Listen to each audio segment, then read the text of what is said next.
ራበኝ የሚለው የአርቲስት ዳኒ ፂሞ ንግግር ብዙዎችን እያሳዘነ ይገኛል። ራበኛ ይርባል።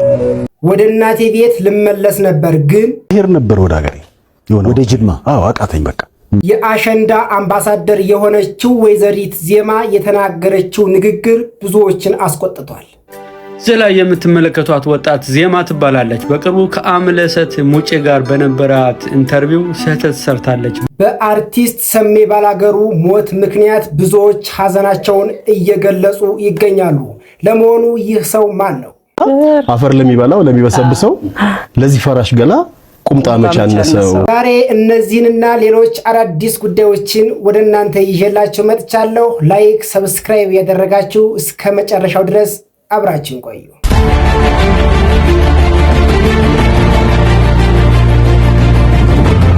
ወደ መጀመሪያው ጉዳያችን ስንገባ ሰሞኑን የአሸንዳ አምባሳደር የሆነችው ወይዘሪት ዜማ በአምለሰት ሙጬ ፕሮግራም ላይ ቀርባ የተናገረችው ንግግር ብዙዎችን አስቆጥቷል። ለመሆኑ ምንድን ነው? እስኪ ይህን ቪዲዮ ላሳያችሁ። እዚህ ላይ የምትመለከቷት ወጣት ዜማ ትባላለች። በቅርቡ ከአምለሰት ሙጬ ጋር በነበራት ኢንተርቪው ስህተት ሰርታለች በሚል እየተብጠለጠለች ትገኛለች። በእርግጥ ሰራቻቸው የተባሉት ስህተቶች 3 ናቸው። የመጀመሪያው የተሰደዱ ብላለች። የተሰደዱ ሳይሆኑ ከቤታቸው ከንብረታቸው ለዘመናት ከኖሩበት ቀዬ የተፈናቀሉ ናቸው በይ እያሏት ይገኛሉ። ሁለተኛ ደግሞ ኢትዮጵያውያን ብላለች። ኢትዮጵያውያን ሳይሆኑ ስፔሲፊክሊ በስማቸው የትግራይ ተወላጆች ብለሽ ጥቀሺ እያሏት ይገኛሉ ማለት ነው በርካታ ሰዎች። ሶስተኛ ደግሞ በወቅቱ የነበረው ባድ ሲቹዌሽን ነበር ብላለች።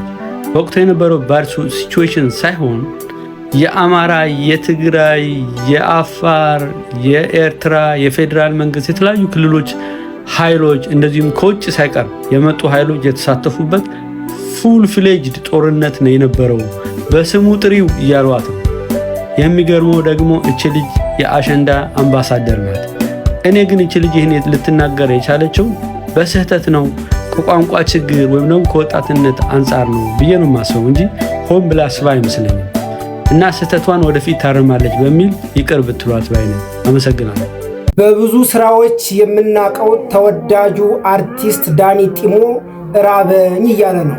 ለምንድን ነው ከፊልምና ቲያትር ሙያ በቃኝ ብለህ እስከ ማቆም የደረስከው? ራበኛ ይርባል። ችግር ነው ማለት ነው። ስራ እንትን አይልም። አንተ እንደምትኖረው እንደምታውቀው አንተ የምትኖረውና እዚህ ጋር የሚከፈለው የኛ ስራ አንድ ጊዜ የሆነ ሰዓት ላይ ይመጣና ከዛ የሆነ ወራቶች ይጠፋል። እየላስከው አታስቀምጠውም ብሩ ከስር ማውጣት አለ ይወጣል። ካልተተካ ባዶውን ነው የምትቀረው። ቢቀርስ ልሄድ ነበር ወደ ሀገሬ ወደ ጅማ አቃተኝ በቃ መሄድ አለብኝ። ከዚህ በላይ መታገስ የለብኝም ብዬ ለማዘር ደውዬ ልመጣ ነው ልበላት እያልኩ እያሰብ አርቲስት ቴዎድሮስ ተስፋዬ አንድ ስራ ይዞልኝ መጣ። በዛች በሰጠኝ ስራ ምንሽ ነው ቻለው አዲስ አበባ ፋይት እያደረግን ያለን እስካሁን። በዚህ ውስጥ ሁሉ እያለፍክ ነው እንግዲህ አሁን ደግሞ አደጋ ያጋጠመ።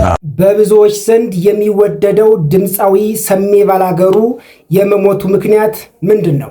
ሰኔ 8 ቀን ጠዋት የድካም ስሜት ተሰምቶት በልጆቹ አማካኝነት ወደ ሆስፒታል እየተወሰደ ነበር። ወደ ሆስፒታል በሚወሰድበት ወቅት ግን ወንበር ላይ ዘንበል ያለ ሲሆን ሆስፒታል ደርሶ ከገባ በኋላ ብዙም ሳይቆይ ሕይወቱ ሊያልፍ ችሏል። በውቧ ባህር ዳር ተወልዶ ያደገው ድምፃዊው ገና በ14 ዓመት ታዳጊነቱ በባህር ዳር ሕፃናት ክፍል በመቀጠልም በአዮማና በግሽ አባይ ኪነ ጥበብ ቡድኖች ውስጥ በመሳተፍ የጥበብ ጅማሮውን አድርጓል።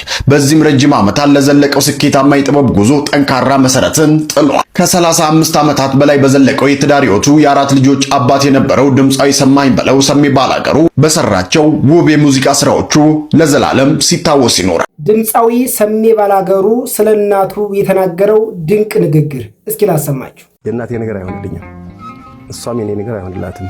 ጠዋት ከእንቅልፌ ስነሳ የመጀመሪያ ስራዬ ፈጣሪን አመስገኝ ስልኬን የምነካው እናቴ ጋር ነው። እናት አለም እላታለሁ።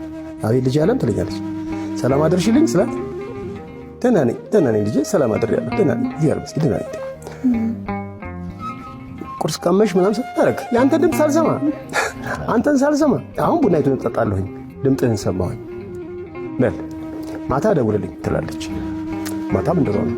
በጣም ሲደብረኝ እናቴ ጋር ነው የምደውለው። እኔ በቃ መጀመሪያ ድብርት ነገር ከተሰማኝ እሷ ጋር እንደውል እና የእናቴና የኔ አታችመንት በጣም ትንሽ ከሌላ ይለያል።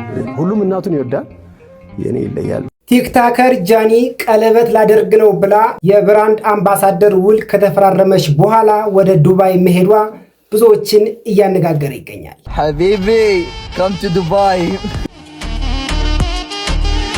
ወደ ዱባይ ለምን የሄደች ይመስላችኋል? እስኪ ሐሳብ አስተያየታችሁን እንዲሁም ግምታችሁን በኮሜንት ስር አስቀምጡልኝ። ለዛሬ ያዘጋጀሁላችሁ ቪዲዮ ይህንን ይመስል ነበረ። በቀጣይ አዲስና ወቅታዊ እንዲሁም አስተማሪ ቪዲዮ እስከምንገናኝ በያላችሁበት መልካም ጊዜ